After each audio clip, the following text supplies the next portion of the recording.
Katta oilalarni evlab o'tirgan kelin poshshalar noodatiy taom bo'lsin, kam xarj lekin barakali bo'lsin deysizlarmi? Bo'ldi, es qilamizda.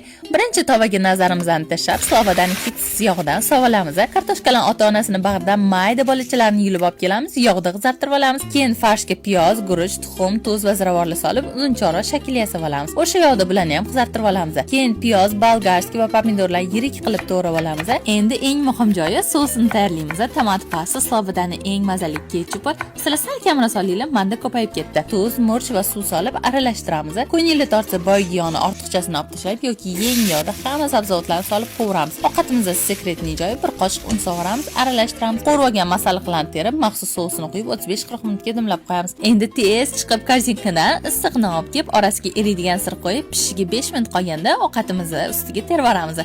Podachasiga alohida e'tibor berib, dasturxonga tortamiz. Oh, buni hidlari-yu so'shinligini gapirmasam ham ko'rib turibsizlar. Nonlarni botirib yeb olasizlar. Esli joy kelinglar, mehmon bo'lib ketasizlar.